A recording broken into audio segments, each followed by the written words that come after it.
Hey everybody, it's Benny One, and I'm back at you with another series review, everyone. And we're going to talk about the first season of a new Star Trek show, and that is Star Trek Strange New Worlds, everyone. Woo! What a fantastic show. That's all I'm going to start off saying. Wow. This show was very surprising to me. This show spun out of season 2 of Star Trek Discovery. The first new-ish Star Trek TV series that they put on, because they're in their 4th season now and they're done. But yes, Captain Pike, everyone, the first captain of the Starship Enterprise. They ran into the Enterprise in season 2 of Star Trek Discovery, and they kind of went on that mission to save the universe, basically, and the Starship Discovery and its crew with Michael Burnham. Christopher Pike and Spock helped them do what they needed to do to save the universe and the future of the Federation and existence as they know it, and they got sucked into the 31st century. And then that was all classified and didn't happen, da-da-da-da. And then we got this new show spun out of season 2 of Star Trek Discovery with Captain Pike on the Enterprise about 7 years before James T. Kirk takes over the Enterprise, everybody. So yes, I was a little hesitant about this show. I was kind of like, well, do we really? I mean, I was like, are they reaching a little bit with this? But man, let me tell you what, this show is really good, like really, really good. So we have Anson Mount is Christopher Pike, and he is fantastic as this character. He's a great captain. After watching one season of him and in season 2 of Star Trek Discovery, man, I gotta tell you, Captain Janeway has always been my favorite captain. After watching all of the original shows, the movies, all that stuff, Janeway has always been my favorite captain ever since I started watching Star Trek stuff in 2009. And I gotta tell you, this version of Christopher Pike, played by Anson Mount, whoo, I'm gonna give it another season, because this is most definitely coming back for a season 2. He might be my new captain. I don't know. He might be my new favorite captain, but he's fantastic as this version of Christopher Pike. He has this just presence to him. He's pretty laid back. He cooks you breakfast. He's really good in this role, like really, really good. And then we have Ethan Peck plays Spock. I wasn't really sure about him in season 2 of Discovery. He had a beard, and which is fine. I didn't care about that, and after watching this first season, his Spock's really growing on me. He's growing on me. He's still not, I would put him third, with Zachary Quinto and then obviously Leonard Nimoy. Maybe when we get more of him, that might change, but he's growing on me. I think he does a good job playing Spock. He most definitely has the mannerisms and the way he acts and everything as a Vulcan. Like, I'm enjoying it so far, but I'm still not completely sold on it. Rebecca Romijn plays number 1. She is Pike's number 1, second in command, everybody. She's another...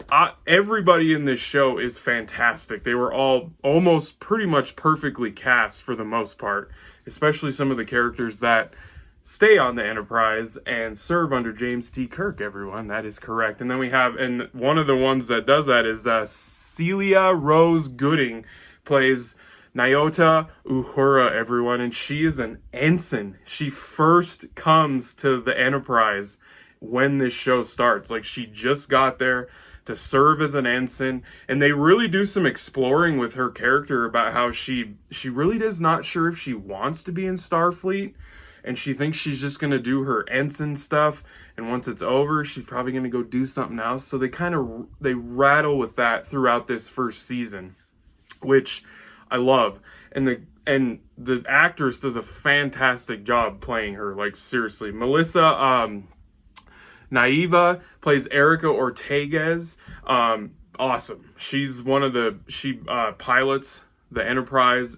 She's a great character. Her and number 1 have a lot of cool interactions. There's one episode where they interact with each other, and it's over a mission, and it's fantastic stuff. I'm not going to try and spoil this too much.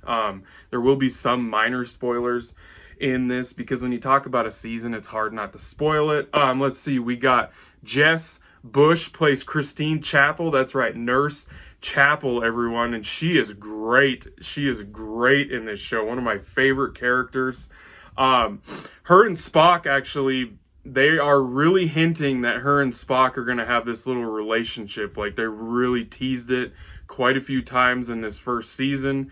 You can just feel that tension and that, like, they're attracted to each other. You can totally tell. And the chick that plays Nurse Chapel, she's pretty damn attractive too. So, and then Christina Chong plays Liana Noonien Singh. That's right, she is a descendant of Khan. That is correct, everyone. Before they even meet Khan in the original series, because this takes place 7 years before that started.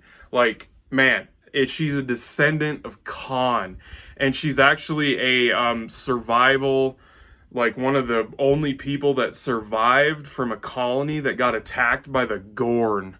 Everyone, that's right. Like, the only one that survived. Like, and there's a couple episodes where they deal with them, and they're fantastic episodes. There's one where it's like a dark, like just deep freaking stylized space combat just story with them, and all they do is show the ship. They don't, because the Starfleet people have never actually really seen the Gorn.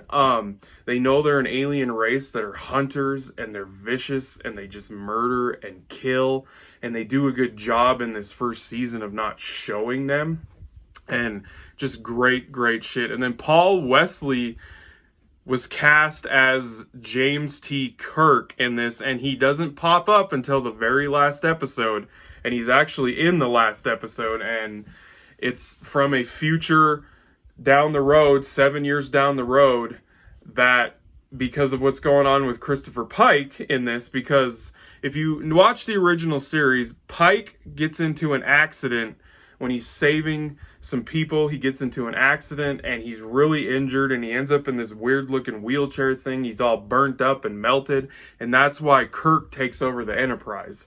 He becomes the captain of the Enterprise. And in season 2 of Discovery, the Klingon, they're like these Klingon witches or whatever. They like show him a vision of that happening, so he finds out basically the future and what's going to happen to him. And this season, which is one of the main like story things that goes throughout the whole first season, because the thing that's awesome about this show is it's episodic, like the original Star Trek series was. It's very episodic, just like Next Gen was, Deep Space Nine, Voyager. Like, they have these little storylines that are running through, but it's not the whole point of the show. It's kind of just in the background, and then they touch on it with 2 episodes here or 3 episodes here at the end of the season. That's what's amazing about this freaking show, is it's a different episode every single week, like classic Star Trek. This, I would say, to me, I mean, Next Gen, Deep Space Nine, and Voyager did this, but this to me is the closest that a Star Trek show, maybe besides Next Generation, has been to the original Star Trek series. Like, the closest. Like, when it comes to the style, the way they're telling stories, they're exploring. They're explorers. It's just good, old-fashioned exploring. That's what this show is it's hearkening back full circle to the original Star Trek series. Like, it's just awesome. Fantastic. Great shit. And they're telling great stories. Like, they're telling amazing episodes. Like, let's see, you had the Gorn episodes, which one of them was like a space fight where they're flying through nebulas to try and stay away from each other. And then there's another episode with them where it's like an alien and a predator like riff with them both mashed up with Star Trek. Like, just fantastic shit. You have an episode about a civilization that sacrifices children to power their planet. Like, that's some deep freaking shit right there. Like, that's the thing. There's a lot of high emotional points in this show also with some of our characters, like Hammer, the engineer. Like, I actually, when what happened with his character in the show, that shit was pretty goddamn emotional. I was like, wow, they're really nailing shit. Like, it has great humor. The humor that's in this show is like the original series. It's perfect. It fits in. Let's see, some of our other episodes we have where there's a pirate, like, freaking adventure episode. You have a body swap with Spock and his wife. Like, this show is just fantastic. And then you have what I was talking about before I went off on this, is Pike and his story and him knowing about his future and his fate. So he's trying basically to see what he can do to save all these young cadets and make this not happen. Like, and it's just in the background of the show. It's kind of one of the main story plots, but it's in the background behind the episodic thing, which, like I said, is fantastic. So when we get to the last episode, a future version of Pike, which is in the uniforms that's in the Star Trek movies with Kirk and all them, the red uniforms with the white collar and all that, and the little slash thing. He is in that, and Pike is not around when that happens, so he shows because he's trying to warn one of the kids that he meets in this last episode to not basically go into Starfleet. He's like, I really want you to, but this is really about your life, and I don't really want you to do this. I don't want you to die. So this future version of Pike is sent by the Klingon witch chicks. I don't think that's what their names are, but that's what I'm calling them. I'm sorry. And he brings a crystal, and he tells him to touch it, and it transports him to 7 years from that point, 6 months after the accident was supposed to happen.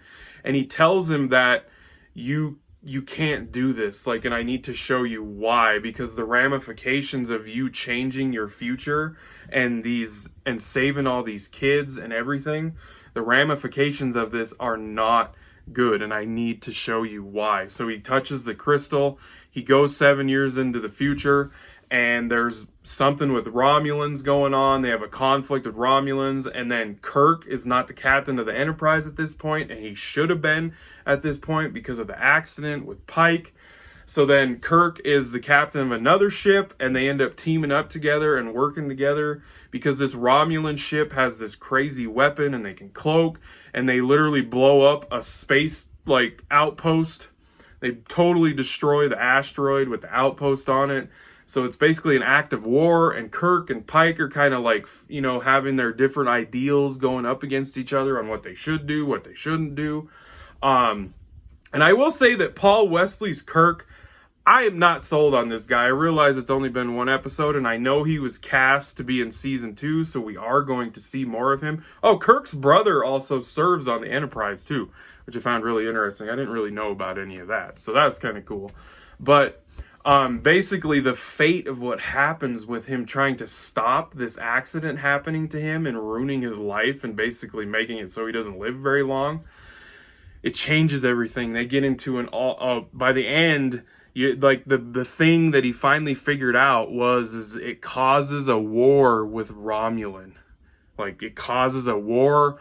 Kirk is in a completely different spot. Like, it totally changes the future of the Federation and just existence in general. So he gets back to the ship, and he decides not to warn the kid, and he's like, he fully has accepted his fate, and he has 7 years until it happens, and I don't know where they're gonna go with it, but it's just a fantastic show. And the cliffhanger that it ends on is with number 1 being arrested because she's actually a genetically altered, like, type being, and the Federation has banned this kind of shit with genetics, and she knew eventually it would probably catch up with her. There was an episode about it, and she would get in trouble for it, and Pike is very upset with it, and she gets taken, and that's where the show leaves on a cliffhanger. And I'm so excited for season 2 because this, seriously, I really think this is the closest show to the original Star Trek series. Like, it is. The uniforms, obviously, everything looks new, obviously. The Enterprise looks basically the same as the original series. It's new. It's a show that's today.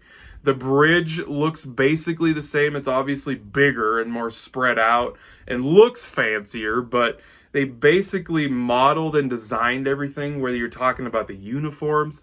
Pike even wears his green captain's shirt at one episode, like fantastic shit. And you got the yellow uniforms, the red, the blue. We get a little tease of Scotty working with Spock in the 7-year future. The episode 10, there's only 10 episodes. They're all a little over 50 minutes long. The last episode is an hour. Like, this is a great show. If you love Star Trek, like, I really don't see how you would not enjoy the hell out of this show. Like, it is fantastic. Cast is great. Special effects are awesome. Show looks amazing. Like, when it comes to that aspect, the acting's good, the writing's good. Like, this first season of Star Trek Strange New Worlds surprised the shit out of me, and I'm giving this bad boy a 10 out of 10. That's right, a 10 out of 10 for Star Trek Season 1, Strange New Worlds, everyone. Awesome freaking show. And if you're not a Star Trek fan, check it out. I think you might like it too. So, all right, everybody, I hope you guys enjoyed that review. I thank you for watching, and I'll be catching you on the tube later because I have spoken.